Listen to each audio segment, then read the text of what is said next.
वाणी class आचार्य सरस्वती शिक्षा संस्थान की ऑनलाइन क्लास में आपका स्वागत है।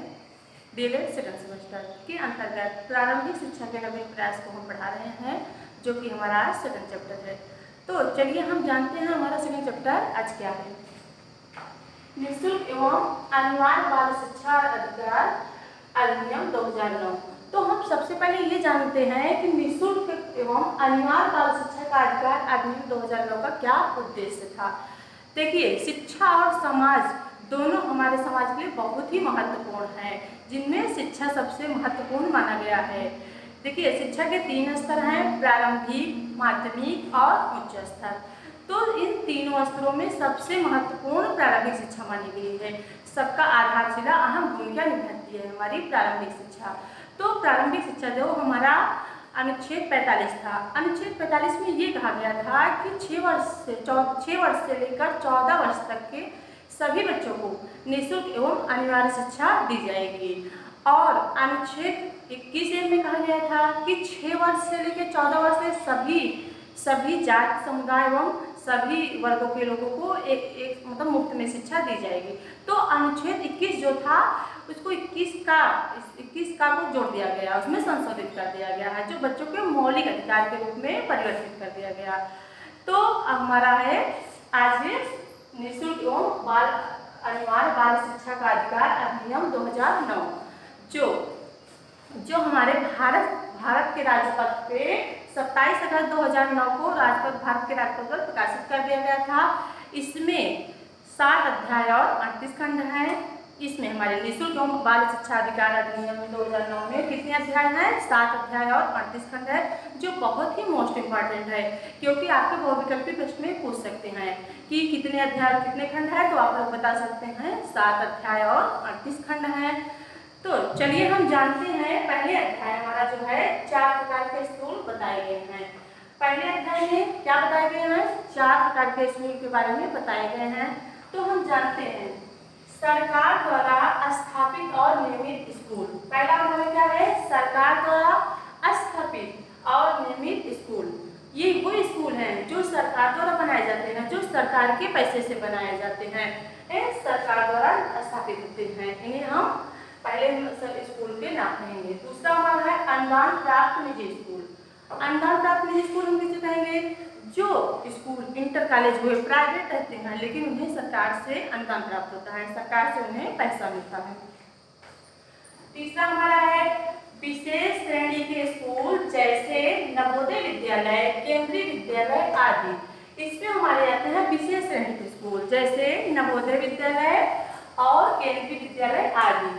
लास्ट हमारा है अनुदान न पाने वाले निजी स्कूल। इसमें ये कहा गया है अनुदान न पाने वाले निजी स्कूल, जैसे हमारे प्राइवेट स्कूल, जो इंग्लिश मीडियम जैसे सारे स्कूल हैं कारण उसे स्वयं के पैसे से अपने बनाते हैं, उसे हम अनुदान न पाने वाले निजी स्कूल की श्रेणी में आते हैं। चलिए आगे हम देखते हैं अध्याय 2 में क्या कहा गया है?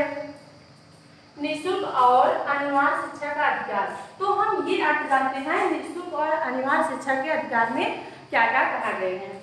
तो आगे देखते हैं 6 से 14 वर्ष।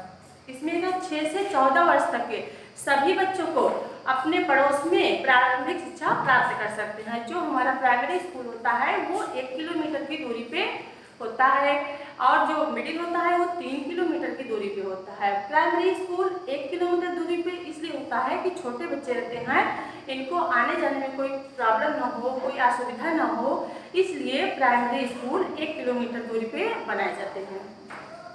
अगला हमारा है किसी बच्चे को किसी तरह का शुल्क या खर्च देने की जरूरत नहीं है। इसमें ये कहा गया है किसी बच्चे को किसी तरह का शुल्क या खर्च, किसी प्रकार का फीस या बुक व कॉपी किताब में किसी भी प्रकार का खर्च देने की जरूरत नहीं रहती है। ये सब राज्य सरकार द्वारा सुविधा प्राप्त होती है। न बच्चों को शूज सॉक्स हुआ, यूनिफॉर्म हुआ, बुक हुआ, यहाँ तक कि लंच की व्यवस्था हमारी राज्य सरकार करती है। इसमें किसी भी प्रकार की तरफ से बच्चों को खर्च देने की जरूरत नहीं रहती है।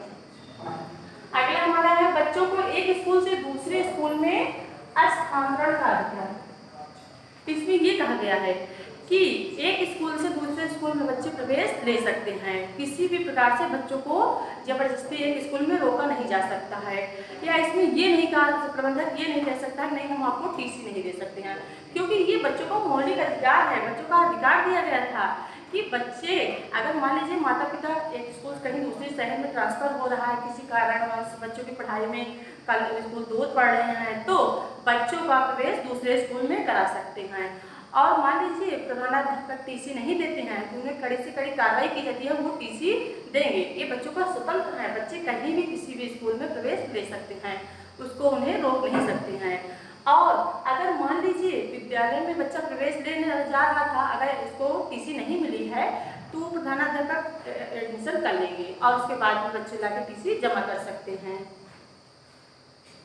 यदि कोई बच्चा 6 वर्ष की आयु पर किसी विद्यालय में प्रवेश नहीं ले पाता है तो वह बाद में अपनी उम्र के अनुरूप कक्षा में प्रवेश ले सकता है। देखिए इसमें ये कहा गया है कि यदि कोई बच्चा मान लीजिए 6 वर्ष की अवस्था में किसी कारणवश नहीं प्रवेश ले पाया है, नहीं पढ़ पाया है, तो वह चाहे 7 वर्ष का हो, चाहे 8 वर्ष का हो, चाहे 10 वर्ष का हो जाएगा, वो अपनी प्रारंभिक शिक्षा या प्रवेश ले सकता है। उसको प्रारंभिक शिक्षा में से रोका नहीं जा सकता, ना उसे वंचित किया जाएगा। उसे किसी भी शिक्षा, देखिए उम्र के अनुरूप कक्षा में प्रवेश ले सकता है और जब तक उसकी प्रारंभिक शिक्षा पूरी नहीं होती है तब तक उसको मुफ्त में शिक्षा दी जाएगी। ये हमारा सेकंड अध्याय में कहा गया था। Thank you. नेक्स्ट क्लास में हम आपको अगली वीडियो में बताते हैं आपको अगला चैप्टर।